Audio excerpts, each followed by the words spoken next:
Assalamualaikum warahmatullahi wabarakatuh. Selamat berjumpa lagi bersama kami dalam channel Gado-Gado. Pada kali ini saya akan membahas tentang khodam ya. Pernahkah kalian bermimpi tentang khodam? Apa sih khodam itu? Khodam itu adalah pendamping diri kita, baik berupa energi yang positif untuk melindungi diri kita dari energi negatif yang selalu membayangi kita setiap waktu. Seperti manusia itu diberikan khodamnya oleh Allah berupa pendamping yaitu malaikat. Begitu juga pendamping negatif yaitu berupa setan. Apakah pendamping itu aktif atau tidak di dalam tubuh kita? Aktif ini dalam arti ya emang semuanya aktif ya. Apakah ini sering memuncul atau reaksi atau tidak? Atau seolah-olah kita juga tidak bisa merasakan apa-apa dengan hadirnya khodam tersebut. Ya. Jadi intinya kita ini sudah dijaga oleh Allah melalui perantara khodam-khodam tersebut. Nah, ya.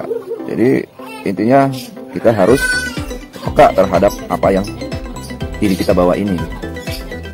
Walaupun sejatinya Allah sendirilah yang menjaga seluruh umatnya. Ya, seluruh makhluknya Allah sendiri yang menjaga. Akan tetapi Allah memberikan energi kepada manusia itu untuk menjaganya, untuk mengendalikannya berupa energi negatif atau energi yang positif. Nah, sering kita kenal atau kita bahas atau sering orang lain juga bicara seperti khodam-khodam tersebut ya. Pernahkah kita menyadari bahwa diri kita ini seorang yang didampingi khodam tersebut? Tentunya ya kalau yang kita biasa tidak peka, ya biasa-biasa saja. Dan ada pula orang yang mempunyai karakter selalu ingin tahu siapa sih diri saya ini. Ya mungkin dia juga merasakan akan hadirnya khodam di dalam dirinya gitu. Menurut saya sih ya anggap aja lah itu hanyalah Allah, pemberian Allah, ya dia bisa saja, jangan selalu dibesar-besarkan. Karena khodam tersebut juga mempunyai sifat negatif nantinya. Kita mempercayai khodam, nantinya tidak percaya Allah. Seakan-akan khodam ini dia yang menjaga diri kita. Nah, itulah makanya biasa-biasa saja, hanya untuk mengetahui saja boleh bahwa khodam itu benar-benar ada. Apa sih ciri-ciri dalam khodam itu yang ada? Yang pertama yaitu dia bisa menghadirkan, dia hadir lewat mimpi. Ya, lewat mimpi kita dalam tidur. Misalnya kita sering bermimpi bertemu orang yang tidak dikenal gitu. Seperti orang yang tidak dikenal di dunia ini, tidak dikenal sama saya, sama kita, sama yang mimpi ya. Tapi dia datang terus-menerus, bukan tiap hari, maksudnya selalu datang. Walaupun wajahnya beda-beda, tapi dia sering datang berupa kakek, berupa teman, tapi dia sering muncul, misalnya sebulan bisa 2 kali atau 3 kali. Nah, itulah ciri-ciri khodam atau pendamping kita yang aktif, senantiasa ingin menjalankan tugasnya yaitu menjaga diri kita. Ya. Kedua, kita pernah mimpi diberikan benda-benda aneh yang kita tidak pernah kita inginkan, seperti benda pusaka, keris atau batu atau buku atau ya yang sejenis ya, yang lain benda-benda pusaka yaitu benda-benda yang bertuah. Ya, kalau kita tidak ahli dalam spiritual atau tidak peka, ya berarti kita mimpi dikasih benda seperti rumah tua atau apa gitu ya.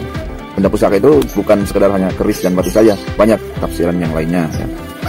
Terus yang ketiga, kita pernah bermimpi seperti melihat kera putih gitu ya, atau hewan-hewan yang jenisnya putih gitu, seperti macan putih, buaya putih, monyet putih dan sebagainya. Pernah bermimpi atau sering. Nah, itulah ciri khodam itu. Apa yang nongol, misalnya macan putih, berarti dia berupa khodam yang mendampingi kita ini macan putih. Kalau kera putih berarti khodamnya kera, yaitu bersifat keduniawian kalau kera itu misalnya, nah, kayak monyet putih dan sebagainya. Terus yang keempat, mimpi bertemu orang yang sudah meninggal seperti kakek, nenek, tergantung khodam kita yang aktif gitu. Misalnya kakek ya kan, atau teman yang sudah tidak ada, tetapi bukan berarti dia mendampingi kita gitu ya, hanya menyerupai sosok tersebut, tapi dia sering hadir sehingga kita dalam waktu bangun tidur ini merasa kaget, oh siapa ini, kaget gitu ya. Nah, itulah ciri khodam. Terus sering kita dibawa ke alam mana gitu, pas ketika tidur tiba-tiba kita di alam lain, wah ini di mana gitu ya, celingak-celinguk nggak ada orang. Terus kita berjalan ke lorong-lorong waktu atau ke lorong yang banyak pintu-pintu atau kemana, Nah, itulah ciri khodam itu aktif menyapa diri kita gitu ya. Terus yang selanjutnya, mimpi kita kadang-kadang sering bertemu dengan sosok aneh ya. Sosok aneh itu menguji diri kita di dalam mimpi. Misalnya contohnya aneh itu, kita seakan-akan mau berhubungan dengan orang lain, berhubungan badan gitu ya. Nah, di situ baik laki atau perempuan. Nah, di situ mengajak, seandainya kalau kalian terjebak dalam suasana mimpi tersebut atau melakukan hal-hal yang kurang pantas dalam mimpi tersebut, berarti Anda lemah walaupun itu dalam mimpi ya. Tapi kalau Anda menolaknya dalam mimpi itu, berarti khodam Anda kuat. Nah, di situ ngetes uji khodam Anda kuat dan tidaknya itu ada di dalam mimpi, yaitu uji keimanan di dalam mimpi ya kan. Oke. Ya, sekian dulu dan terima kasih, mudah-mudahan bermanfaat. Itulah beberapa nukilan singkat tentang ciri-ciri khodam yang aktif di dalam tubuh kita. Walaupun kita juga tidak merasakan apa itu ada atau tidak, tapi semuanya tetap ada, yaitu pelindung di diri manusia itu tetap ada.